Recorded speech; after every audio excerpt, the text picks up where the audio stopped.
کہ اسلام میں داڑھی ہے، داڑھی میں تو اسلام نہیں ہے، ایسے لوگ کیا مذاق اڑاتے ہیں۔ مجھے یاد ہے ہماری یونیورسٹی کے فرسٹ 2-3 ڈیز تھے، تو ہمارے جو وائس پرنسپل تھے ہماری یونیورسٹی کے، وہ کلاس میں آئے تھے اسٹوڈنٹس کو ملنے کے لیے، تو انہوں نے آتے ہی ہمارا مذاق اڑایا تھا سب کا، اسکارف لینے پہ بھی اور داڑھی رکھنے پہ بھی سب کا، حالانکہ کوئی تک نہیں بنتی تھی، پہلے دن ہی آ کے آپ اسٹوڈنٹس کو کیوں ڈسکریج کر رہے ہیں، آنکھوں دیکھا حال میں آپ کو بتا رہی ہوں۔ تو ان کی بات مجھے اب تک یاد ہے، حالانکہ اسٹوڈنٹ لائف میں اتنا کوئی محسوس بھی نہیں ہو رہا ہوتا اور انسان چیزوں کو اتنا پرسنل نہیں لے رہا ہوتا، لیکن اس طرح کے ورڈز پھر بھی کہیں نہ کہیں ذہن میں رہ جاتے ہیں۔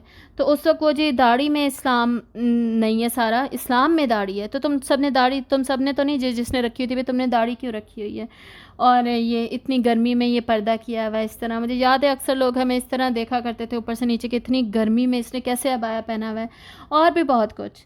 تو بہت سارے لوگ عموماً مذہبی لوگوں کو بہت زیادہ ڈسکس بھی کرتے ہیں، ڈسکریج بھی کرتے ہیں، لباس کی چوائسز پہ عموماً پوائنٹ مارے جاتے ہیں، کہا جاتا ہے گرمی کا کہہ کے، یا کسی نہ کسی وجہ سے، پہلے بھی میں نے کچھ ایگزامپلز آپ کو دے دی، کہہ کے ان کا مذاق ضرور اڑایا جاتا ہے۔ اور دیکھیں کسی کو بھی رائٹ نہیں ہے کسی کا بھی مذاق اڑانے کا۔ عمومی طور پہ ہم بات کر سکتے ہیں کہ آج کل معاشرے میں یہ برائی بہت زیادہ پھیل گئی ہے، لیکن کوئی پردے کو لے کے اس کو برائی بنا کے کیسے بتا سکتا ہے؟ وہ تو اس کا حکم تو اللہ تعالیٰ نے دیا ہے۔ یا داڑھی کو مذاق بنا کے آپ کیسے بتا سکتے ہیں؟ اس کا حکم تو اللہ تعالیٰ نے دیا ہے۔ ہاں، کوئی اگر زیادہ تر لوگ نماز نہیں پڑھ رہے تو آپ ایک بیان کر سکتے ہیں کہ جی آج کل لوگ نماز نہیں پڑھتے، آج کل لوگ جھوٹ بہت زیادہ بولتے ہیں، یہ ختم ہونا چاہیے، اس کے نقصانات یہ ہیں، اس کو اگر ہم نہ کریں، صرف سچ بولیں تو اس کے فائدے یہ ہیں، اس طرح تو بات ہو سکتی ہے۔ لیکن کسی کو پوائنٹ آؤٹ کر کے اس کو طعنہ دینا، غیبت کرنا، عیب لگانا، چغلی کرنا، یہ سارا کچھ ہم نہیں کر سکتے، ٹھیک ہے؟ تو یہ ہماری ڈسکشن ہو گئی ان دو آیتوں پہ۔ اس آگے دیکھیے آیت نمبر 3، یحسب ان مالہ اخلدہ، وہ سمجھتا ہے کہ بے شک اس کا مال اسے ہمیشگی دینے والا ہے۔ اب جو مال جمع کر رہا ہے اس کے اندر کیا ہوتا ہے؟ ایک تو اس کے کردار میں لالچ ہوتا ہے، اور نمبر 2 اس کے کردار میں بخیلی، کنجوسی بھی آ جاتی ہے۔ وہ گن گن کے جو رکھ رہا تھا، گن گن کے کون رکھتا ہے؟ وہی شخص رکھتا ہے جو مال بیسکلی مال دے نہیں سکتا، خرچ نہیں کر سکتا۔ 1 روپیہ بھی چلا گیا تو واپس پہ دوبارہ سے اسے گن رہا ہے، دیکھ رہا ہے کہ جی زیادہ کمی تو نہیں ہو گئی، زیادہ تو نہیں چلے گئے، اب میرے پاس کتنے رہ گئے ہیں اور ان کو میں کہاں خرچ کر سکتا ہوں، کیا کر سکتا ہوں۔ تو بخیلی بھی ایسے شخص میں ہوگی، مال کا لالچ بھی ہوگا، اور پھر مال سے محبت بھی ہوگی۔ تو ایسے لوگوں کے بیسکلی ذہن میں کیا بن جاتا ہے؟ بھول جاتے ہیں کہ یہ زندگی کیا ہے؟ فانی ہے۔ یہ مال کیا ہے؟ یہ مال بھی فانی ہے۔ اور یہ جب بھول جاتے ہیں تو پھر ذہن کیا بن جاتا ہے کہ کسی نہ کسی طرح سے میرا نام یا میری جائیداد یہ لوگوں کو نظر آئے، میرا گھر سب سے بڑا ہو، میری گاڑی ایسی ہو کہ لوگوں کو نظر آئے، اور میں نہ بھی رہوں، اور سب کو پتہ ہے موت حقیقی ہے۔ بیسکلی موت ایسی حقیقت ہے جس سے چاہتے ہوئے بھی انسان انکار نہیں کر سکتا، لیکن اس کے اندر یہ خواہش ہمیشہ رہتی ہے کہ میں ایسی یادگار بنا جاؤں، ایسا مونومنٹ میں بنا جاؤں۔ ابھی آپ کے سامنے جتنے بھی آپ سمجھیں پرائم منسٹرز کوئی گزرے ہیں تو وہ اپنی اپنی کوئی نہ کوئی ایسی یادگار بنا کے کوشش کرتے رہیں، بنا کے دے کے جائیں، جس کی بیسس پہ جی یہ فلاں پرائم منسٹر نے بنوایا تھا، یہ مونیومنٹ فلاں پرائم منسٹر نے بنایا تھا۔ کتنے کروڑوں روپے وہ لگا جاتے ہیں، حالانکہ وہ کروڑوں روپے غریبوں کی بہبود پہ، ان کے رہنے پہ، ان کے کھانے پینے پہ بھی خرچ ہو سکتے تھے، ٹھیک ہے؟ لیکن اورنج ٹرین بنانی ہے، اور کوئی بلڈنگز بنانی ہے، کوئی سٹرکچرز، یہ جو گھومنے جو اسلام آباد میں مونومنٹ بنا ہے، میرے ذہن میں اس کا نام نہیں ہے، تو اس طرح بہت ساری چیزیں صرف ایسے ہی بنا دی جاتی ہیں۔ قائد اعظم کا پورا جو اتنا بڑا پتلا بن رہا ہے، اور وہ ابھی پچھلے دنوں بننا سٹارٹ ہوا تھا، پتہ نہیں ابھی کہاں پہ پہنچا یا اس کو روک دیا گیا ہے۔ تو یہ ساری چیزیں کیوں بنائی جاتی ہیں؟ اتنے کروڑوں روپے لگا کے کیوں بنائے جاتے ہیں؟ کیونکہ انسان کا نام رہے کہ جی ہم نے یہ بنوایا تھا، ہم نے یہ کنٹریبیوٹ کیا تھا معاشرے کی طرف، ٹھیک ہے؟ تو اپنے مال کو شو کرنا اور اپنی اس خواہش کا اظہار کرنا کہ یہ جو مال ہے یہ کسی نہ کسی طرح سے مجھے ہمیشگی بخشے گا، یہ مجھے ختم نہیں ہونے دے گا، میرا اتنا بڑا گھر ہوگا، میں ہاسپٹل بنوا کے گیا تھا تو اگلے جو آئیں گے وہ یہ یاد رکھیں گے کہ جی اس نے ہاسپٹل بنوایا تھا، اس کے نام سے یہ بنا تھا، یا اس کا یہ اتنا بڑا گھر ہے جس میں اس کے اب بچے رہ رہے ہیں، وغیرہ وغیرہ۔ تو انسان کی جیسے تاج محل بھی بنایا گیا، اپنی محبت کی یادگار میں تاج محل بنا دیا جی، اور کروڑوں روپے اس پہ لگا دیے، اور خود دنیا سے چلے گئے لیکن نام اپنا چھوڑ گئے۔ تو یہ مال کی وجہ سے، مال کے ذریعے سے ہمیشگی حاصل کرنا، یہ بھی انسان کی شروع سے ہی خواہش رہی ہے، ہر زمانے میں ہر طبقے کے انسان کی خواہش رہی ہے۔ اب اسی کا دوسرا سینیریو سوچے کہ اگر انسان کو اندازہ ہو، بلکہ پکا یقین ہو کہ اس کی تو واپسی ہے، اس نے تو واپس اللہ کے پاس جانا ہے، تو وہ اتنا جمع کیوں کرے؟ وہ اتنا گن گن کے کیوں رکھے؟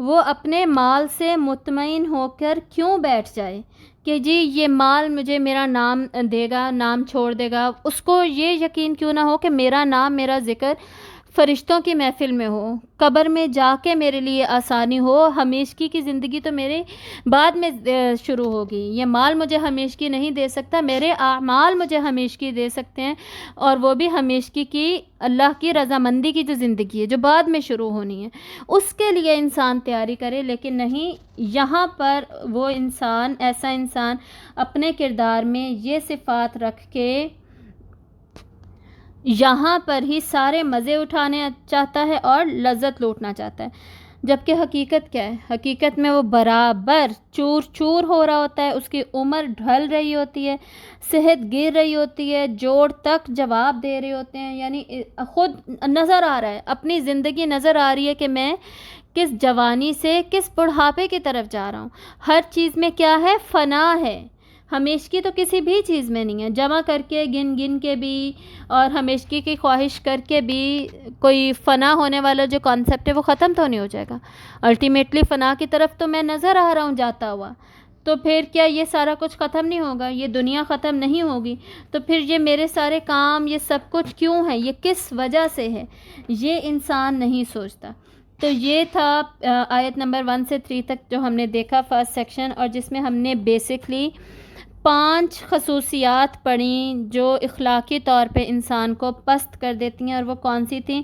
ہمز، لمز، پھر مال کا جمع کرنا، نمبر 4 مال کو گن گن کے رکھنا، اور نمبر 5 مال کے ذریعے سے ہمیشگی حاصل کرنے کی کوشش کرنا۔ ٹھیک ہے، یہ 5 ہم نے برائیاں دیکھیں۔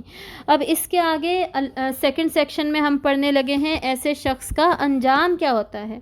کلا، ہرگز نہیں، یعنی ایسا بالکل بھی نہیں ہے کہ یہ مال تمہیں ہمیشگی دے دے، یہ تمہاری غلط سوچ ہے، ایسا ہو ہی نہیں سکتا۔ پچھلی آیت میں جو بات ہوئی اس کی نفی کی جا رہی ہے۔ لَيُنبَذَنَّ فِي الْحُطَمَةِ، البتہ وہ ضرور ڈالا جائے گا حطمہ میں۔ ینبذن نبذہ سے ہے، اور نبذہ کیا ہوتا ہے کہ کسی چیز کو پھینکنا، بے وقت اور حقیر سمجھتے ہوئے کسی چیز کو پیچھے پھینک دینا، اس کو کہا جاتا ہے نبذہ۔ ٹھیک ہے، لَيُنبَذَنَّ یعنی وہ ضرور ڈالا جائے گا، ضرور پھینکا جائے گا۔ اس میں یہ جو نون مشدد ہے یہ تاکید کے لیے آیا ہے۔ تاکید کس چیز کی ہو رہی ہے؟ ایک تو وہ ضرور پھینکا جائے گا، دوسرا انتہائی برے طریقے سے پھینکا جائے گا، انتہائی تحقیر ہوگی اس کی، اس طریقے سے پھینکا جائے گا۔ یعنی اس پھینکنے کی جتنی بھی خصوصیات ہیں نا، ان سب میں آپ شدت ایڈ کر دیجئے، تو یہ شدت کے لیے ہے بیسکلی۔ ٹھیک ہے، تو پھینکا کہاں جائے گا؟ حطمہ میں۔ حطمہ کیا ہے؟ ہمزہ اور لمزہ کی طرح فعالہ کے وزن پر ہی ہے، یعنی اس میں بھی مبالغہ پایا جاتا ہے، اور گولتا بھی اس کے مبالغے کو ہی شو کر رہی ہے۔ حطمہ سے ویسے یہ ورڈ بنا ہے جس کا مطلب ہے چورا چورا کر دینا، کسی چیز کو ریزہ ریزہ کر دینا، پیس ڈالنا۔ جیسے پیس کے پاؤڈر نہیں بنا دیتے، جیسے گھاس ہوتی ہے، گھاس کو سوکھی ہوئی گھاس ہے اور اس کو پیس دیا جائے اور پیس کے پاؤڈر بنا دیا جائے، بالکل چورا، چھوٹا سے چھوٹا پارٹیکل جو بن جائے گا، تو وہ ہوتا ہے حطمہ۔ تو حطمہ کیا ہے پھر؟ ایسا عذاب، ایسی سزا جو کہ انسان کو چور چور کر کے رکھ دے گی، انسان کا پاؤڈر بنا کے رکھ دے گی، پیس کے رکھ دے گی. اس طریقے کا اس کو عذاب دیا جائے گا جس میں کہ یہ 5 برائیاں جو ابھی ابھی ہم نے پڑھ لیں وہ پائی جائیں گی. اور دوسری رائے حطمہ کے بارے میں کیا ہے؟ ایک تو ہم نے حطمہ کے معنی دیکھ لیے نا، اب دوسری رائے یہ ہے کہ یہ جہنم کے ایک طبقے کا نام بھی ہے کہ جو بھی اس میں گرے گا وہ فوراً چور چور کر دیا جائے گا. کس وجہ سے؟ اس میں جو آگ ہے اس کی تپش اور اس کی کثرت کی وجہ سے اس انسان کا یہ انجام ہوگا. یہ تفسیر ابن کثیر میں لکھا ہوا ہے. ٹھیک ہے، تو یہ ایسی حطمہ ہوگی. اس کے انجام کے لیے اللہ تعالیٰ نے اس حطمہ کو سلیکٹ کیا. اور آگے اللہ تعالیٰ کیا کہہ رہے ہیں؟ وَمَا أَدْرَاكَ مَا الْحُطَمَةُ، اور کیا چیز آپ کو بتائے کہ حطمہ ہے کیا. یہ کیوں کہا جا رہا ہے؟ یہ سوال اس کی ہولناکی کے بیان کے لیے ہے کہ اس کو تم کوئی معمولی چیز نہ سمجھو، کوئی آسان سی چیز نہ سمجھو، یا باقی جیسے اللہ کے عذاب ہے ان کی طرح ہی نہ سمجھو. حالانکہ ان عذابوں میں بھی شدت ہے، لیکن اس میں تو کوئی خاص ہی شدت ہے، اس حساب سے اس کو سمجھو. کیا ہے یہ حطمہ؟ نار اللہ الموقدہ، آگ ہے اللہ کی، اللہ تعالیٰ کی آگ ہے. اس مرکب اضافی کی بات ہم نے شروع میں کی تھی جو کہ پورے قرآن مجید میں صرف یہاں پر استعمال ہوا ہے.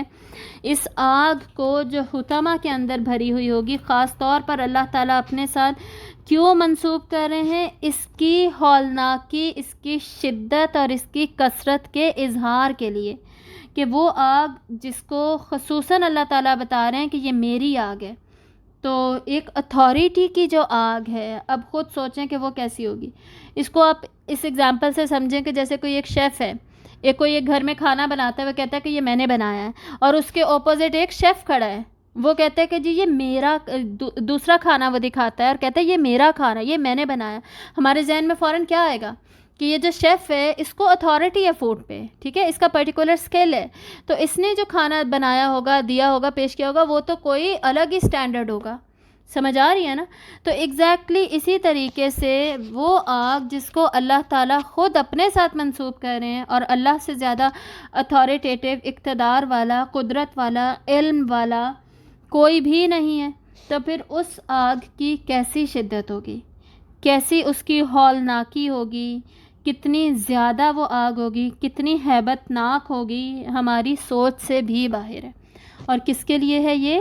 جو کثرت سے کیا کر رہا تھا؟ ہمز اور لمز اور جمع اور گننا اور مال سے ہمیشگی کی خواہش کرنا. ٹھیک ہے، یہ سارا کچھ یعنی حب مال کی وجہ سے، ایک تو اس کے دل میں حب مال تھا، اس کی وجہ سے اس میں مال والی بیماریاں آئیں، اور دوسرا اس میں کیا آیا؟ دوسروں کی تحقیر کرنے کا جذبہ. یعنی 2 چیزیں تھیں دیکھیں کردار میں، ایک تھا اس کا ایٹیٹیوڈ ٹورڈز ادرز، دوسروں کی طرف اس کا ایٹیٹیوڈ، اس کا رویہ کیا ہے. ٹھیک ہے، اس میں حمز اور لمز ہم نے دیکھا. سیکنڈلی ایٹیٹیوڈ ٹورڈز ہم سیلف، اس کا اپنی طرف کیا رویہ ہے. ٹھیک ہے، ان 2 چیزوں سے جب آپ یاد رکھیں گے تو انشاءاللہ آپ کو بھولے گا نہیں. اپنی طرف کیا رویہ تھا؟ دل میں مال کی محبت بھری ہوئی ہے، دنیا کو فانی ہی نہیں سمجھ رہے، نہ مال کو فانی سمجھ رہے، اعمال پہ دھیان نہیں ہے، مال پہ سارا کا سارا دھیان ہے، اور اس دھیان کی وجہ سے کیا کر رہے ہیں وہ ہم نے آلریڈی پڑھ لیا. ٹھیک ہے، تو attitude towards others and attitude towards ہم سیلف، اس کی وجہ سے اب ہو کیا رہا ہے؟ نار اللہ الموقدہ، الموقدہ بھڑکائی ہوئی، سخت قسم کی بھڑکائی ہوئی آگ ہے. تو آگ تو آلریڈی بھڑک ہی رہی ہوگی، ہر آگ بھڑک رہی ہوتی ہے، ایون دنیا کی آگ بھی بھڑک رہی ہوتی ہے. جو لاوا والے والکینک ماؤنٹینز جو ہیں، جو ایکٹیو ہیں، کبھی آپ ان کو دیکھیں، ہماری ہمت ہوتی ہے کہ ہم ان کو دیکھ بھی سکیں یا یہ امیجن بھی کر سکیں کہ ہم ان کے پاس کھڑے ہیں یا ان کے اندر کھڑے ہیں یا ہمارے ارد گرد وہ والکینک ماؤنٹین ہے جس میں لاوا بھرا ہوا ہے اور اس کے اندر آگ ہے. تو یہ تو دنیا کی آگ کا حال ہے. تو پھر اب امیجن کیجئے جہنم کی آگ جو اس سے 70 یا 90 گنا زیادہ شدید ہے، ہر چیز میں، کثرت میں بھی، شدت میں بھی، تپش میں بھی، ہر چیز میں زیادہ شدید ہے اور آلریڈی بھڑک رہی ہے.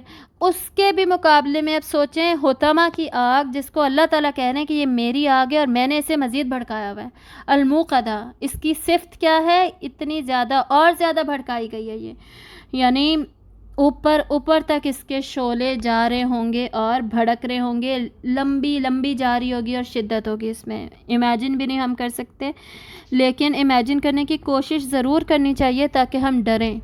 جب تک ہم ڈریں گے نہیں تو ہم بدلیں گے نہیں۔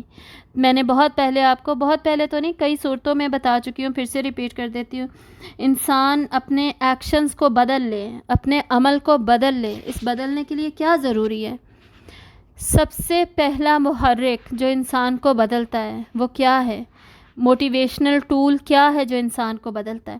وہ ہے کسی کی محبت، اللہ کی محبت، ٹھیک ہے؟ کسی کی محبت سے پہلے اس کو سمجھے، جیسے کہ امی ابو مجھے کہیں کہ جی تم نمازیں پوری پڑھا کرو، ٹھیک ہے؟ تو ہو سکتا ہے امی ابو کی محبت میں ہی میں نمازیں پوری پڑھنے لگ جاؤں، سمجھ آ رہی ہے نا؟ یا جو اس محبت میں نہیں بدلتا نا، اس کے لیے دوسرا موٹیویشنل ٹول کیا ہوتا ہے؟ سزا۔ تم پڑھتے ہو کہ نہیں؟ میں ماروں گی اگر تم نے نہ پڑھی، ٹھیک ہے؟ پھر وہ بچہ پڑھے گا، سمجھ آ رہی ہے؟ تو پہلا متحرک، پہلا موٹیویشنل ٹول محبت ہی ہے۔ اللہ کی محبت میں ہی ہمیں یہ جو 5 کیریکٹرسٹکس بتائی تھی یہ چھوڑ دینی چاہیے، ٹھیک ہے؟ یہ برائیاں چھوڑ دینی چاہیے، کیونکہ ہم اللہ سے ملاقات کرنا چاہتے ہیں، ہم اللہ کا دیدار چاہتے ہیں، ہم اللہ کی جنت چاہتے ہیں، تو اس محبت میں اللہ کی رضامندی چاہتے ہیں، ٹھیک ہے؟ اس محبت میں ہی بدل جانا چاہیے تھا، لیکن جو اس محبت میں نہیں بدلا اس کے لیے کیا ہے؟ اس کے لیے اب یہ سزا بتائی جا رہی ہے، اس کے لیے اب انذار ہے، ڈراوا ہے، وارننگز ہیں، خبردار اس کو کیا جا رہا ہے، تاکہ وہ کیرٹ سے نہیں مانا تو وہ اب سٹک سے مانے گا، انسینٹیو سے جب وہ نہیں مانا، ریوارڈ سے جب وہ نہیں مانا، ایکشن چینج کرنے کے لیے انسینٹیو اینڈ ریوارڈ سے جب وہ نہیں مان رہا، تو اب کیا کیا جائے گا؟ اس کو سٹک سے، پنشمنٹ سے ڈرایا جائے گا، تب وہ بدلے گا۔ تو کسی طریقے سے تو ہم بدلیں، بیسکلی گول یہ ہے، کسی طریقے سے تو ہم پہ اثر ہو اور ہم اپنے ایکشنز کو، اپنے اعمال کو ہم بدل کے رکھ دیں، ٹھیک ہے؟ اور اپنے اندر سے برائیاں نکال کے ان کو اچھائیوں سے ریپلیس کر لیں۔ اور اگر یہ دونوں ہی متحرک نہ ہوں، بس پھر تو ہم بدل چکے، ہم میں تو پھر تبدیلیاں آ چکی ہمارے اعمال میں، ٹھیک ہے؟ تو یہ بہت زیادہ ضروری ہے ان کو سمجھنا، اور پھر ان کو امیجن کرنا، اور امیجن کرتے ہوئے پھر اس کا احساس دل میں پیدا کرنا، اور اس کی بیسس پہ پھر کوئی نتائج کا سامنے آنا، ہماری اپنی پرسنالٹی میں نتیجوں کا سامنے آنا، ٹھیک ہے؟ تو آگے دیکھیے آیت نمبر 7 کیا ہے؟ التی، وہ جو، یعنی یہ آگ کیا ہے؟ مزید اس کی خصوصیات بتائی جا رہی ہیں۔ 5 ورسز 5 کا آلریڈی میں نے شروع میں ہی کانسیپٹ دے دیا تھا، 5 برائیاں، اس کے اپوزٹ 5 صفات آگ کی بھی بتائی گئی ہیں، ٹھیک ہے؟ یہ نار اللہ ہے، یہ حطمہ ہے، نمبر 1، یعنی ایسا عذاب جو چور چور کر کے رکھ دے گا۔ نمبر 2، یہ اللہ کی آگ ہے۔ نمبر 3، یہ الموقدہ ہے، بہت بھڑکائی ہوئی ہے۔ اور نمبر 4، التی تطلع علی الافئدہ، یہ ایسی آگ ہے جو کہ دلوں پر پہنچ جانے والی ہے، وہ آگ جو دلوں پر چڑھ جاتی ہے۔ تطلع جو ہے یہ اطلاع سے ہے، اس کا مطلب 2 بیان کیے گئے ہیں کتابوں میں، ایک چڑھنا اور اوپر پہنچ جانا، اور دوسرا باخبر ہونا اور اطلاع پانا، ٹھیک ہے؟ دونوں ہی اس کے مطلب ہے، یعنی دلوں پر چڑھے گی اور اوپر تک پہنچ جائے گی، اور دوسرا دلوں کو اچھی طرح اس کی خبر مل جائے گی، اطلاع مل جائے گی کہ یہ ہو کیا رہا ہے ہمارے ساتھ، ٹھیک ہے؟ اب افئدہ جو ہے، اس کے اوپر مولانا مودودی صاحب نے تفہیم ابن کثیر میں کافی اچھی بحث کی ہے، تو اس کو تھوڑا سا دیکھ لیتے ہیں۔ بیسکلی دل کے لیے قرآن مجید میں 2 ورڈز آتے ہیں، ایک قلب اور دوسرا فؤاد۔ افئدہ جو جس کی پلورل ہے فؤاد کی، ٹھیک ہے؟ دونوں کا مطلب دل ہی ہے، لیکن قلب کا کیا مطلب ہوتا ہے؟ قلب وہ والا دل ہے جو کہ ایک فزیکل ریالٹی رکھتا ہے، ٹھیک ہے؟ فزیکل جو دل ہوتا ہے جو کہ دھڑکتا ہے، دل والے کام کرتا ہے سارے، وہ والا دل ہمارا۔ اور فؤاد کیا ہے؟ دل کو بطور عضو یا آرگن جو ہے، باڈی پارٹ ہے، اس کے صرف استعمال نہیں کر رہے، اس کے لیے استعمال نہیں کر رہے یہ ورڈ ہم، یہ لفظ، بلکہ اس مقام کے لیے استعمال ہوتا ہے جو انسان کے شعور، ادراک، جذبات، خواہشات، عقائد، افکار، نیتوں اور ارادوں کا مقام ہے۔ مطلب ہے تو دل ہی، لیکن دل میں یہ ساری خصوصیات پائی جا رہی ہیں۔ وہ آپ سمجھیں وہ والا آرگن جو کہ سوچ رہا ہے، جس میں نیت ہے، جس میں ارادہ ہے، جس میں جذبات ہے، جس میں خواہشات ہیں، وہ والا آرگن، اس کو فؤاد کہا جا رہا ہے۔ اور دل کیا تھا؟ صرف اکیلا قلب کیا تھا؟ اس کی فزیکل ریالٹی، اس کو ایز اے آرگن دیکھا جائے اور اس میں یہ ساری یہ جذبات و خواہشات کو الگ کر دیا جائے اس سے، سمجھ آئی؟ تو اکثر عموماً کسی سے پوچھے نا فؤاد افئدہ کیا ہے، تو وہ کہیں گے جذبات والا دل۔ اتنا سب کو پتہ ہی ہوتا ہے، جو لوگ عموماً تفسیر پڑھتے ہیں ان کو عموماً یہ پتہ ہی ہوتا ہے، ٹھیک ہے؟ تو یہاں پر قلوب کے بجائے، جو کہ قلب کی جمع ہے، افئدہ کیوں یوز ہوا ہے؟ تو مولانا مودودی صاحب لکھتے ہیں کہ یہ آگ اس جگہ تک پہنچے گی، باہر سے شروع ہوگی نا آگ، باہر سے جلانا شروع ہوگی تو پہنچے گی کہاں؟ اس جگہ تک پہنچے گی جو انسان کے برے خیالات، فاسد عقائد، ناپاک خواہشات، جذبات، خبیث نیتوں اور ارادوں کا مرکز ہے، ٹھیک ہے؟ تو یہ جتنے بھی انسان کام کر رہا تھا، یہ جو برائیاں تھیں اس کا ایک مرکز تھا اس کے دل کے اندر، تو ان برائیوں کی وجہ سے وہاں تک، اس مرکز تک یہ آگ پہنچے گی اور اس کے دل میں ہولناکی کریٹ کرے گی، دل کو جلا کر بھسم کر کے رکھ دے گی۔ تو یہ آگ دلوں پر چڑھ جائے گی اور جلا کر بھسم کر کے رکھ دے گی، لیکن مرنے نہیں دے گی۔ لا تبقی ولا تذر، یہ ہم نے کہاں پڑھا تھا؟ سورۃ المدثر میں ہی پڑھا تھا۔ یعنی نہ ہی باقی رہنے دے گی اور نہ ہی چھوڑے گی، مارنے سے چھوڑے گی۔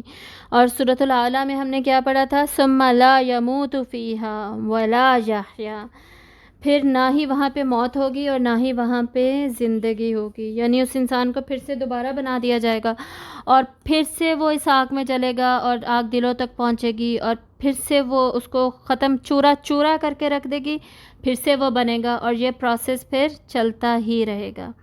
اور اس کے علاوہ اس آیت کے مطالب میں، باقی تفاسیر میں یہ بھی بیان ہوا ہے کہ یہ آگ سب سے پہلے دلوں کو پکڑے گی، یعنی باڈی سے شروع نہیں ہوگی بلکہ سب سے پہلے دلوں کو ہی پکڑے گی، جن میں کہ حب مال ہے اور جس نے انہیں حب الہی سے اور آخرت کی یاد سے دور رکھا، اللہ کی محبت کی جگہ لے لی اس مال کی محبت نے، تو دلوں کو جا کر ہی پکڑے گی۔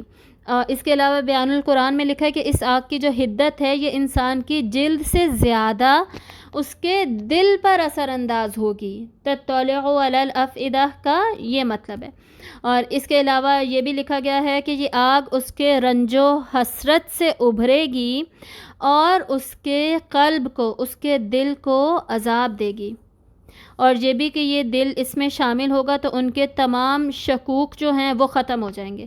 مطلب دل کو یہاں پہ جلنے میں کیوں شامل کیا گیا ہے؟ اس کی ایک وجہ یہ بتائی گئی ہے کہ ان کو جو شک و شبہ تھا نا اس دنیا کے فانی ہونے پہ اور مال کے فانی ہونے پہ، وہ پھر ختم ہو جائے گا۔ جلنا تو الگ بات ہے نا، جلنے کے علاوہ انہیں یہ خبر بھی مل جائے گی، اطلاع بھی مل جائے گی، یہ معنی اس میں ایڈ کیا گیا ہے، ٹھیک ہے؟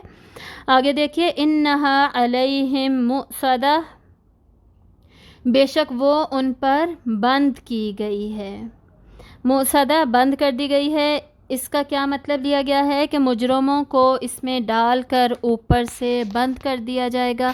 سورۃ الحاقہ کے شروع میں ہی فرسٹ سیکشن میں ہم آلریڈی یہ سینیریو پڑھ چکے ہیں کہ ان کو یہ زنجیریں ڈالی جائیں گی، ہاتھوں میں ہتھ کڑیاں ڈالی جائیں گی، پھر گلے میں وہ جو گول گول سے چینز ہوتی ہیں لوہے کی، گول کڑے ہوتے ہیں، چین نہیں کڑا ہوتا ہے، وہ ڈالا جائے گا، اس پر چینز بھی لگی ہوئی ہوں گی، چینز کے ساتھ وہ کھینچے جا رہے ہوں گے، فرشتے انہیں کھینچ رہے ہوں گے، پیشانی کے بالوں کے سے بھی کھینچے جا رہے ہوں گے، منہ کے بل انہیں گھسیٹا جا رہا ہوگا اور گھسیٹ کر پھر آگ میں اوپر سے پھینکا جا رہا ہوگا۔ جہنم کیا ہے؟ جہنم کی کھائیاں ہیں، ٹھیک ہے؟ تو کھائیوں میں ان کو گرایا جائے گا، اوپر سے پھینکا جائے گا۔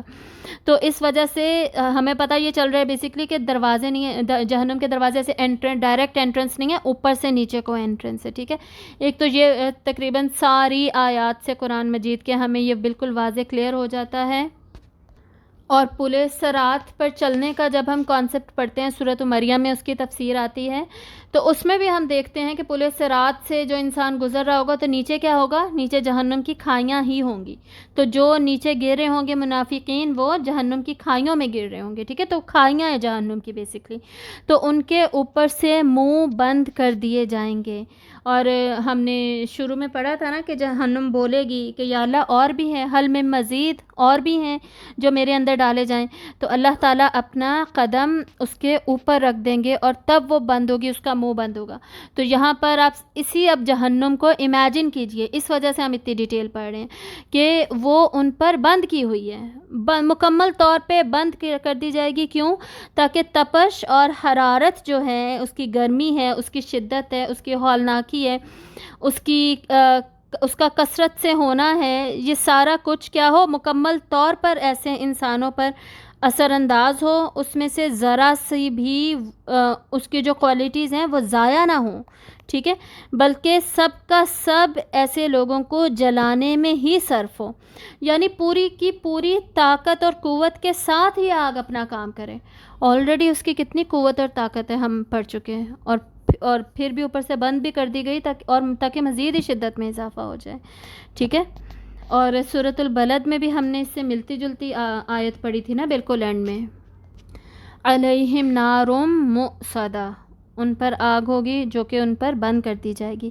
اور وہاں پہ بھی کیا بات ہو رہی تھی؟ سورۃ البلد میں کیا ٹاپک تھا کہ مال جمع کرتا ہے، مال جمع کر کے ایسے سمجھتا ہے کہ یہ مال ہی اس کے پاس ہمیشہ رہے گا اور اس کا بڑا سٹیٹس اور عزت اس مال کی وجہ سے، اور کمزوروں کا خیال نہیں رکھ رہا تھا، مسکین، یتیم، ہر طرح کے غریب انسان کا وہاں پہ ذکر تھا نا۔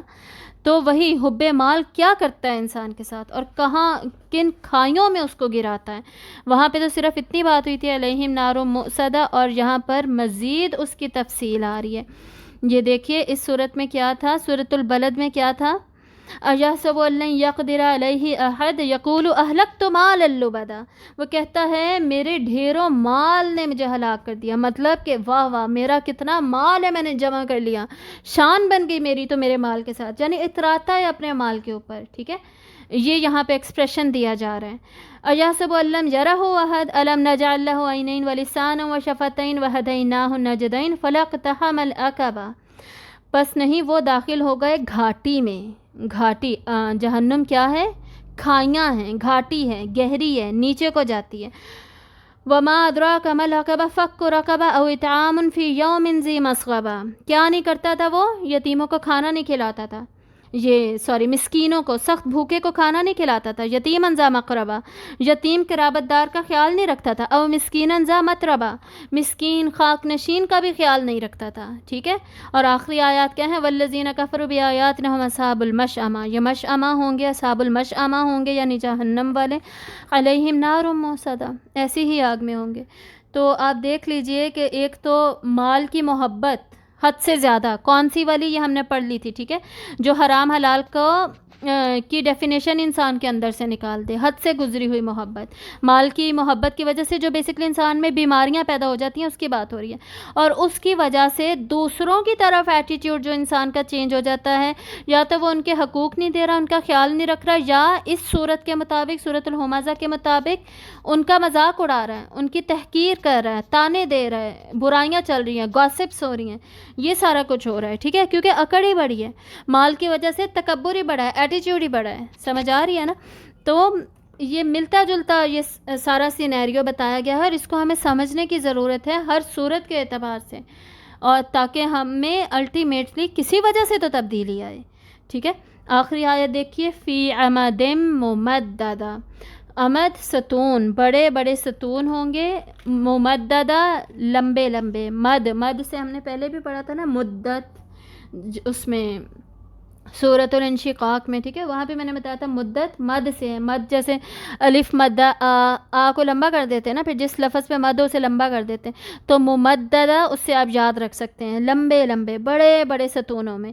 تو یہ ان کی ذلت اور بے بسی کی یہاں پہ تصویر کھینچی گئی ہے کہ کسی طریقے سے نکل ہی نہیں سکیں گے ایسی خطرناک آگ میں سے، ایک تو ایسی زیادہ بھڑکا دی گئی ہوگی، کہیں نکلنے کا راستہ ہی نہیں نظر آئے گا، اور ہم آلریڈی پڑھ چکے ہیں کہ جہنم کی آگ کیسی ہوگی؟ کالے رنگ کی ہوگی، ٹھیک ہے، اور جلا جلا کے اسے کالا کر دیا ہوگا، یہ میں نے حدیث سنائی تھی پچھلے لیکچر میں، کالی کر دی گئی ہوگی، اور اس کا دھواں بھی کالا ہوگا، ٹھیک ہے۔ تو اتنی ڈارک آگ میں اور اتنی زیادہ بھڑکائی ہوئی ہے، بھری ہوئی ہے، اس کے اندر انسان بند ہے، پھر اوپر سے رستہ بھی بند کر دیا ہے، پھر اتنے لمبے لمبے ستون بھی ہیں، اور ان ستونوں کے بارے میں مفسرین نے لکھا ہے کہ یہ آگ کے اندر لمبے لمبے، مطلب یعنی اس کا یہ ہے کہ ان مجرموں کو اس آگ کے اندر بند کر کے لمبے لمبے ستونوں کے ساتھ بھاری بھاری زنجیروں سے جکڑ دیا جائے گا تاکہ وہ ہل بھی نہ سکیں۔ ایک اس کا مطلب یہ لیا گیا ہے، ٹھیک ہے۔ دوسرا اس کا مطلب یہ لیا گیا ہے کہ جہنم کے دروازے بند کر کے اس کے اوپر اونچے اونچے ستون گاڑ دیے جائیں گے، اس کو مزید ہیبت ناک بنانے کے لیے کہ اب تو یہ کبھی کھل ہی نہیں سکتے، ٹھیک ہے۔ اور تیسرا اس مطلب یہ لیا گیا ہے کہ یہ اس آگ کے شعلوں کی بات ہو رہی ہے جو لمبے لمبے ستونوں کی مانند ہوں گے۔ آگ بھڑکائی ہوئی تھی نا، تو بھڑک کے اوپر اوپر جا رہی ہوگی نا، شعلے آگ کے اوپر جاتے ہیں تو وہ اوپر جا جا کے لمبے لمبے ستونوں کی مانند نظر آ رہے ہوں گے۔ تو یہ تینوں مطلب لیے گئے ہیں، میں ریپیٹ کر دیتی ہوں۔ نمبر 1 کہ لمبے لمبے ستون ہوں گے اس آگ کے اندر جس سے ان مجرموں کو جکڑ دیا جائے گا، زنجیروں سے باندھا ہوا ہوگا تاکہ وہ ہل بھی نہ سکیں۔ نمبر 2 اوپر جو جہنم کا دروازہ بند کیا گیا تھا اس کے اوپر ستون بڑے بڑے گاڑ دیے جائیں گے تاکہ ان کی ہیبت میں، ان لوگوں کے ڈر میں مزید اضافہ ہو، ٹھیک ہے۔ تیسرا یہ بیسیکلی آگ کے شعلوں کے لمبے لمبے ستون ہیں جو کہ اس میں سے اٹھ رہے ہوں گے اور ان لوگوں کی دہشت میں اضافہ کر رہے ہوں گے۔ اب ایک اور پوائنٹ آپ کو اس صورت سے پتہ چلا، بہت سارے لوگ یہ سمجھتے ہیں نا وہاں جا کے ہمیں کچھ فیل ہی نہیں ہو رہا ہوگا، ہمیں محسوس تھوڑی کچھ ہو رہا ہوگا، ہم زومبیز کی طرح چل رہے ہوں گے جیسے۔ بیسیکلی یہ موویز دیکھ دیکھ کے نا تو ہمارے کانسیپٹس کچھ اس طرح کے عجیب سے بن گئے ہیں کہ انسان مرتا ہے تو پھر اٹھ رہا ہے تو وہ زومبی کی طرح ہے، اس میں کوئی فیلنگ احساسات ہی نہیں ہے، وہ مشین کی طرح چل رہا ہے، مشین کی طرح اٹھ رہا ہے، بیٹھ رہا ہے، بول رہا ہے، جیسے کوئی اس میں احساسات و جذبات ہی نہیں، حالانکہ ایسا نہیں ہے۔ اس سے ہمیں افئدہ ایک جو ورڈ استعمال ہوا دلوں کے لیے، اس سے ہمیں پتہ چل رہا ہے وہاں پہ ہمارے سارے احساسات و جذبات زندہ ہوں گے، ٹھیک ہے۔ ہمیں مکمل شعور ہوگا، ہمیں ادراک ہوگا، ہم ہر چیز کو دیکھ رہے ہوں گے، پہچان رہے ہوں گے، محسوس کر رہے ہوں گے، ڈر رہے ہوں گے، ہر طرح کا جذبہ اس وقت ہمارے اندر ہوگا۔ اور کیوں ہوگا؟ وہ بھی اس کی شدت میں مزید اضافہ کر دے گا۔ جس چیز کو ایک مشین ٹوٹتی ہے اس کو تو اتنا نہیں محسوس ہوگا نا، لیکن اگر اسی مشین کا دل ہوتا، احساسات ہوتے، اس کو اس چیز کا شعور ہوتا کہ میں ٹوٹ رہی ہوں، تب اس کو کیا اس کا ٹوٹنا کیسا ہوتا، پھر سمجھ آ رہی ہے؟ تو زومبیز کی طرح نہیں ہم ہوں گے وہاں پہ، مشین کی طرح نہیں ہوں گے، بلکہ مکمل طور پہ شعور والے انسان ہوں گے، جاندار احساسات و جذبات رکھنے والے ہوں گے۔ اور پھر یہ آگ ایسے مجرموں کا کیا حال کرے گی، یہ اس کی تفصیل ہم نے پڑھ لی ان آیات میں۔ اور دوبارہ سے وہ 5 ورسز 5 والی بات ہم کرتے جائیں۔ 5 جو انسان کی خصوصیات بتائی گئی تھی وہ کون سی ہیں، ریپیٹ کرتے ہیں دوبارہ۔ کچھ چیزیں میں بار بار کیوں ریپیٹ کرتی ہوں؟ تاکہ وہ ہمارے دل و دماغ میں پکی ہو جائیں، ٹھیک ہے۔ اس صورت کا خلاصہ ایسا پکا ہو نا ہمارے ذہن میں کہ ہم اس کی بیسس پہ اپنے آپ کو بدل سکیں، اس وجہ سے، ٹھیک ہے۔ ادروائز مجھے بھی پتہ ہوتا ہے کہ یہ میں بات آلریڈی آپ کو بتا چکی ہوں اور مجھے اتنی دفعہ ریپیٹ کرنے کی ضرورت نہیں ہے، لیکن تاکید کے لیے ریپیٹ کرنے کی ضرورت ہے۔ تو 5 جو برائیاں تھیں وہ کیا تھیں؟ حمز، لمز، جمع کرنا مال کا، گن گن کے رکھنا مال کا، مال کے ذریعے سے ہمیشگی چاہنا، ٹھیک ہے۔ اور 5 جو انجام کے طور پہ جو اس عذاب کی خصوصیات بتائی گئی ہیں وہ کیا ہیں؟ نمبر 1 حطامہ، چور چور کر کے رکھ دے گا۔ نمبر 2 نار اللہ، اللہ کی آگ ہے۔ نمبر 3 تطلع علی الافئدہ، دلوں کو پہنچے گی، دلوں کو جلا کے رکھ دے گی، اور اس کی تفصیل ہم نے پڑھ لی۔ اور اس سے پہلے الموقدہ، نمبر 3 پہ کیا ہے؟ الموقدہ، بھڑکائی ہوئی ہے۔ نمبر 4 پہ تطلع علی الافئدہ، اور نمبر 5 پہ انہا علیہم مؤصدہ فی امد ممددہ، ان پر بند بھی کر دی گئی اور بند کر کے پھر لمبے لمبے ستون بھی گاڑ دیے گئے۔ اس میں آخری دونوں آیتوں میں اس کی فزیکل ریالٹی بتائی جا رہی ہے، یعنی آخری دونوں آیتیں ایک دوسرے کی کنٹینویشن ہیں کہ لمبے لمبے ستونوں میں وہ آگ ان پر بند کی گئی ہے، ٹھیک ہے۔ اس طریقے سے ہے یہ آیت۔ اب کچھ روایات اور کچھ احادیث پڑھ لیتے ہیں تاکہ ہمیں مزید احساس ہو اور ہم اس صورت کو اپنی لائف میں پریکٹیکلی امپلیمنٹ کر سکیں اور اپنے اندر تبدیلی لا سکیں۔ تو حضرت ثابت بنانی رحمہ اللہ جو کہ تابعی تھے، فرماتے ہیں کہ جب یہ آیت تلاوت، بلکہ یہ خود جب یہ آیت تلاوت کرتے تو رو دیتے اور کہتے کہ انہیں اس عذاب نے بڑا ستایا، ٹھیک ہے۔ اور قتادہ رحمہ اللہ ہیں جو ہیں، جن کا ہم نے ذکر پہلے پڑھا، کہ وہ بتاتے ہیں اس صورت کے بارے میں، فرماتے کہ نہ وہاں روشنی ہوگی، نہ ہی کوئی سوراخ ہوگا، اور نہ ہی کسی طریقے سے اس آگ سے نکلنا ہوگا۔ اور ابو عمران جونی رحمہ اللہ، یہ بھی تابعین میں سے ہیں، یہ فرماتے ہیں اس صورت کے بارے میں کہ جب قیامت آئے گی تو ہر اس شخص کو جس کی شرارت سے لوگ دنیا میں ڈرتے تھے، یہ کثرت تھی نا اس میں، ہمزہ اور لمزہ میں، ٹھیک ہے، بہت زیادہ معمول کے ساتھ یہ کام کرنے والا، اتنا زیادہ یہ کام کرنے والا ہے کہ لوگ اس سے ڈرتے ہیں اور اس سے بچتے ہیں، ٹھیک ہے۔ اس طرح کے یہ بد اخلاق انسان کی سمجھیں انتہائی بری مثال ہے بد اخلاق انسان کی، کہ لوگ بھی اس سے کتراتے ہیں کہ یہ کوئی برائی ہی کرے گا، اس سے میں دور ہی رہوں تو اچھا ہے، ڈرتے ہیں لوگ اس سے۔ تو ہر اس شخص کو جس کی شرارت سے لوگ دنیا میں ڈرتے تھے، لوہے کی زنجیروں سے مضبوط باندھ دیا جائے گا، پھر جہنم میں جھونک دیا جائے گا، یہ ہم سورۃ الحاقہ میں بھی پڑھ چکے ہیں۔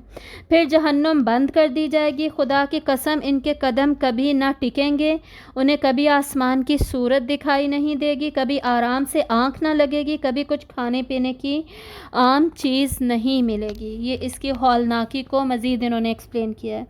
اب کچھ احادیث، صحیح احادیث اب ہم پڑھنے لگے ہیں۔ رسول اللہ صلی اللہ علیہ وآلہ وسلم نے فرمایا کہ جب بندہ اللہ کی رضامندی کی ایک بات منہ سے نکالتا ہے اور اسے کوئی اہمیت ہی نہیں دیتا، کسی کا شکریہ ادا کر رہا ہے، ویسے ہی اللہ تعالیٰ جس بات سے خوش ہو رہے ہیں، کسی کی تعریف کر رہا ہے، ایسی بات منہ سے نکالتے ہیں لیکن اس کو وہ اتنی اہم نہیں لگ رہی ہوتی، مگر اس کی وجہ سے اللہ تعالیٰ اس کے درجات بلند کر دیتے ہیں۔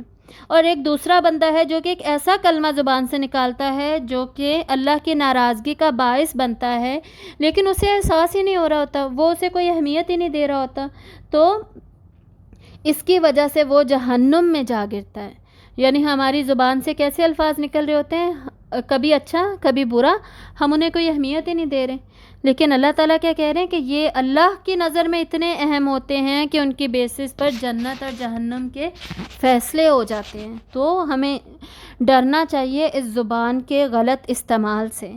آپ صلی اللہ علیہ وآلہ وسلم سے ایک مرتبہ پوچھا گیا، یہ بخاری کی روایت ہے، دھیان سے سنیے گا، کہ ایک عورت قیام و سیام اور صدقات کرتی ہے، ٹھیک ہے، نفل روزے بھی رکھ رہی ہے، نفل نمازیں بھی پڑھ رہی ہے، صدقے بھی کر رہی ہے، لیکن پڑوسی کو زبان سے اذیت دیتی ہے، تو آپ صلی اللہ علیہ وسلم نے فرمایا کہ وہ آگ والوں میں سے ہے، اس میں کوئی خیر نہیں، کیونکہ وہ زبان سے اذیت دے رہی ہے لوگوں کو۔ اب لوگوں نے پوچھا کہ فلاں عورت ہے، کوئی اور عورت، وہ فرائض پورے کرتی ہے، معمولی سا صدقہ دیتی ہے، زیادہ نوافل نہیں کر پاتی، ٹھیک ہے، لیکن کسی کو اذیت نہیں دیتی، تو آپ صلی اللہ علیہ وآلہ وسلم نے فرمایا کہ وہ جنتی ہے، ٹھیک ہے۔ اب ہمارے یہاں مشہور کیا ہے کہ کوئی شخص بہت ہی اچھا ہے نا، بہت اچھے اخلاق والا ہے، بہت ہی کائنڈ ہے، لوگوں کے ساتھ بڑا اچھا ہے، لیکن نمازیں تو پڑھ ہی نہیں رہا، ہم کیا سمجھتے کہ یہ اتنا اچھا تھا، یہ تو جنت میں ہی جائے گا، حالانکہ اس نے حقوق اللہ پورے نہیں کیے، اس نے نمازیں نہیں پڑھی، روزے نہیں رکھے، فکر ہی نہیں کی اس نے ان چیزوں کی۔ ہم کیا کرتے ہیں، ایک طرف جھک جاتے ہیں یا حقوق العباد کی طرف ہی گھس گئے۔ کچھ لوگ کیا کرتے ہیں، رمضان میں کھانے کھلا رہے ہیں غریبوں کو، مسکینوں کو، بھاگ دوڑ لگی ہوئی ہے، چیریٹیز آرگینائز کر رہے ہیں اور روز افطاریاں ارینج کر رہے ہیں، لیکن نماز پڑھ ہی نہیں رہے، تو پھر بچت کیسے ہوگی، پھر کیسے نجات ہوگی، آپ خود سوچیں۔ بیلنس دونوں چیزوں کو پورا کرنا ہے ان اصول و قواعد کے مطابق جو اللہ تعالیٰ نے ہمیں دیے ہیں، اور دوسری طرف کوئی ایسے لوگ ہوں جو کہ فرائض پورے کر رہے ہیں لیکن انتہائی بد اخلاق ہے، تو ان کا بھی انجام کیا ہوگا وہ ہمیں اس حدیث سے ابھی پتہ چل گیا۔ یہ بخاری کی حدیث ہے۔ مسند احمد میں ایک حدیث آتی ہے کہ قیامت کے دن میرے سب سے زیادہ قریب وہ لوگ ہوں گے جو زیادہ اچھے اخلاق والے ہوں گے، اور سب سے دور وہ ہوں گے جو برے اخلاق والے ہوں گے، تکلف سے باتیں کرنے والے۔ تکلف سے باتیں کرنا مطلب ایٹیٹیوڈ کے ساتھ، رویے کے ساتھ، اکڑ کے نہیں کچھ لوگ بیٹھتے ہیں اور بڑا منہ بنا بنا کے باتیں کرتے ہیں، جس سے دوسرے کو اپنی ذلت اور تحقیر کا آئیڈیا ہو رہا ہوتا ہے، یا اس کو سمجھ آ رہی ہوتی ہے کہ میں یہاں پہ انوانٹیڈ ہوں، یا مجھے جان بوجھ کے نظر انداز کیا جا رہا ہے۔ اس طرح تکلف سے بنا بنا کے باتیں کر رہے ہیں، ٹھٹھا لگانے والے، بہت زیادہ باتیں کرنے والے ہوں گے، ٹھیک ہے، یہ سارے برے اخلاق والے ہوں گے اور دوسری طرف آئیں گے۔ تو زبان کا زیادہ استعمال کس چیز میں ہوتا ہے؟ زبان جب بہت زیادہ باتیں کرنے والے جو لوگ ہوتے ہیں نا، تو عموماً ان کی زبان غلط سائڈوں پر نکل جاتی ہے، ٹھیک ہے؟ تو خاموشی میں ہی برکت ہے، خاموشی ہی عبادت ہے، خاموش رہنا ہی انسان کے لیے بہتر ہے۔ ضرورت کی بات کریں، یہ اگر ہم ویسے یہ گاسپس اور یہ غیبت اور یہ سارا کچھ اپنی لائف سے نکال دینا، تو یقین کریں بچتی ویسے بہت ہی کم باتیں کرنے کے لیے، تو وہ انسان پھر خاموش ہی رہے گا، وہ تسبیحات ہی کرے گا، اللہ کا ذکر کرے گا، اور انہی چیزوں میں وہ خود کو، اچھی باتوں میں مشغول رکھے گا وہ خود کو، ٹھیک ہے؟ وہ اپنے مقصد کے بارے میں سوچے گا، خود سے ہی الٹیمیٹلی وہ صراط المستقیم پہ چلنا شروع کر لے گا، صرف اپنی ایک زبان کی وجہ سے، ٹھیک ہے؟ تو اس زبان کو ہم نے کنٹرول کرنا ہے۔ اب اگلی حدیث دیکھیے، یہ صحیح ابن حبان میں ہے کہ مومن تانے دینے والا، نازیبا گفتگو کرنے والا، لعنت کرنے والا، فحش گوئی کرنے والا نہیں ہوتا۔ یہ لعنت بھی اس میں شامل کر لیجئے، یہ شروع میں نے نہیں بتایا، کسی پہ لعنت کرنا، کسی کو بد دعائیں دینا، یہ سب کیا ہے؟ یہ سب بھی ہمزہ لمزہ میں ہی آئے گا، ٹھیک ہے؟ فحش گوئی کرنا آج کل کتنا کامن ہے، ڈرٹی جوکس کہنا، فارورڈ کرنا، یا یہ جو اسٹینڈ اپ کمیڈینز ہوتے ہیں یہ کیا کرتے ہیں؟ یہ عموماً یا تو ڈرٹی جوک سنا رہے ہوتے ہیں، یا کسی پرسنالٹیز کا مذاق اڑا رہے ہوتے ہیں، کسی نہ کسی نیشن کو ہرٹ کر رہے ہوتے ہیں، کیا کر رہے ہوتے ہیں یہ، ٹھیک ہے؟ تحقیر اور تمسخری کر رہے ہوتے ہیں نا، تو کتنا برا کام ہے جو کہ انہوں نے ایز اے پروفیشن اپنے لیے چوز کر رکھا ہے۔ تو ان چیزوں سے بچنا چاہیے، ان لوگوں کو دیکھنے سے بھی بچنا چاہیے، ہم ان لوگوں کو پروموٹ کر کے ان کے گناہ میں شامل ہو رہے ہوتے ہیں، دور رہنا چاہیے۔ اس کے علاوہ آپ صلی اللہ علیہ وسلم نے فرمایا کہ جنت میں چغل خور نہیں جائے گا۔ قطات کا ورڈ یوز ہوا ہے، چغل خور یعنی بہت زیادہ چغل خوری کرنے والا، دوسرے کی بہت زیادہ برائیاں کرنے والا، تو ایسے لوگ جنت میں نہیں جائیں گے، ٹھیک ہے؟ سنن النسائی کی حدیث ہے کہ ایمان، اور اب یہاں سے ہم مال کی بات کر رہے ہیں، مال سے ریلیٹڈ جو بخیلی ہے اور حرص ہے، لالچ اور کنجوسی، یہ دو چیزیں یہ کیسے انسان کے ساتھ کتنا برا کرتی ہیں۔ ایک تو ہم نے صورت میں دیکھ لیا، اب ہم کچھ احادیث پڑھیں گے۔ ایمان اور بخیلی کسی بندے کے دل میں کبھی بھی جمع نہیں ہو سکتی، یعنی جس کے دل میں، جو بخیل ہے نا، دل کا کنجوس ہے، دوسروں پہ خرچ کرتے ہوئے اس کی جان نکل رہی ہے، اس کے دل میں اس کا مطلب ہے ایمان نہیں ہے۔ اور جس کے دل میں ایمان ہے وہ خرچ کرنے والا ہوگا، وہ اپنی بھی ضرورتیں پورے کرے گا، حقوق النفس کا بھی خیال رکھے گا، وہ حقوق العباد کا بھی خیال رکھے گا، دوسروں کی بھی ضرورتیں پوری کرے گا۔ ابو داؤد کی حدیث ہے، سنن ابی داؤد کی، کہ انسان میں دو صفات بدترین ہیں، انتہائی بری صفات جو دو ہیں نا انسان میں، وہ کیا ہیں؟ ایک بے انتہا بخیل ہونا اور ایک بے انتہا بزدل ہونا۔ تو یہ دو ایسی برائیاں ہیں جنہیں آپ صلی اللہ علیہ وآلہ وسلم نے بھی پسند نہیں فرمایا اور اللہ نے بھی پسند نہیں فرمایا۔ تیسرا حدیث سنیے، مسلم، صحیح مسلم کی حدیث ہے، بخل سے بچو، اس لیے کہ اس بخل نے ہی ان لوگوں کو ہلاک کیا جو تم سے پہلے تھے۔ اس بخل نے انہیں پہلوں کا خون بہانے اور حرام کو حلال سمجھنے پر آمادہ کیا۔ مطلب جو مال کی محبت ہے، حرص کیا ہوتا ہے بیسکلی، بخیلی کیا ہوتی ہے؟ وہ کنجوس کون ہے؟ کنجوس وہی ہے نا جو پھر مال اپنا جمع کر کے رکھتا ہے اور اس کو گن گن کے رکھتا ہے۔ تو اس کی وجہ سے لوگوں میں کیا تبدیلیاں آ گئیں؟ وہ ایک دوسرے کو مارنے لگ گئے، خون بھی بہانے لگ گئے اور حرام کو حلال بھی سمجھنے لگ گئے۔ حرام حلال کا کوئی فرق ہی نہیں رہا، صرف اس لیے کہ جی ہمارا مال بچتا رہے، ٹھیک ہے؟ اب اگلی حدیث دیکھیے کہ آدمی بوڑھا ہو جاتا ہے اور دو چیزیں اس میں جوان ہوتی رہتی ہیں، بڑھتی رہتی ہیں، یعنی انسان یہ دیکھتا ہی نہیں ہے کہ وہ چور چور ہو رہا ہے، اپنے خاتمے کی طرف جا رہا ہے، لیکن اس کے ذہن میں کیا ہوتا ہے؟ اَيَحْسَبُ أَنَّ مَالَهُ أَخْلَدَ، وہ سمجھتا ہے کہ اس کا مال تو اسے ہمیشہ دے رہا ہے۔ مال کی حرص اور عمر کی حرص اس میں بڑھتی جاتی ہے، حالانکہ خود وہ گھٹ رہا ہوتا ہے، بڑھاپے کی طرف جا رہا ہوتا ہے۔ سنن ترمذی کی حدیث ہے کہ ہر امت کے لیے ایک فتنہ ہے اور میری امت کا فتنہ ہے مال۔ تو مال ایسا فتنہ ہے جو کہ ہماری امت کا فتنہ ہے، یعنی ہم بہت زیادہ چانسز ہیں کہ ہم اس میں مشغول ہو جائیں۔ تو اس فتنے میں ہم نے نہیں آنا، کنٹرول میں رکھنا ہے اپنے آپ کو، اللہ کے احکامات کے مطابق چلنا ہے۔ اب آخری حدیث سنیے، آپ صلی اللہ علیہ وآلہ وسلم نے فرمایا، دو بھوکے بھیڑیے اگر بکریوں میں چھوڑ دیے جائیں تو وہ اتنا فساد اور خرابی نہیں کریں گے جتنا کہ مال و جاہ کی حرص آدمی کے دین کو خراب کرتی ہے۔ مال اور جاہ کیا ہوتا ہے؟ اس کا سٹیٹس، اس کا رتبہ، اس کا اقتدار، یہ سارا کچھ، اور جو اس کو مال سے محبت ہے، اس کی حرص، اس کا لالچ آدمی کے دین کو جتنا خراب کرتا ہے، مطلب کہ وہ دین سے دور ہو جاتا ہے ان کی وجہ سے، اتنا زیادہ خرابی تو دو بھیڑیے جو لڑ رہے ہیں وہ بھی نہیں پیدا کرتے. ٹھیک ہے، یہ ساری احادیث ہیں ہمیں خبردار کرنے کے لیے، ہمیں ہمارے اندر تبدیلی لانے کے لیے. اور آج ہم پکا ارادہ کرتے ہیں کہ ہم اپنا تجزیہ ضرور کریں گے، اور تجزیہ کرے بغیر آج ہم سوئیں گے نہیں. اور آج ہم ارادہ کریں گے کہ ہم ان سب برائیوں کو، یہ وہ برائیاں یقین کرے جو ہمارے معاشرے میں ایسے پھیلی ہوئی ہیں کہ کوئی انسان نہیں بچا ہوا، ہم سب کسی نہ کسی لیول پہ ان میں سے کسی نہ کسی چیز میں آ جاتے ہیں، کسی نہ کسی چیز میں شامل ہو جاتے ہیں.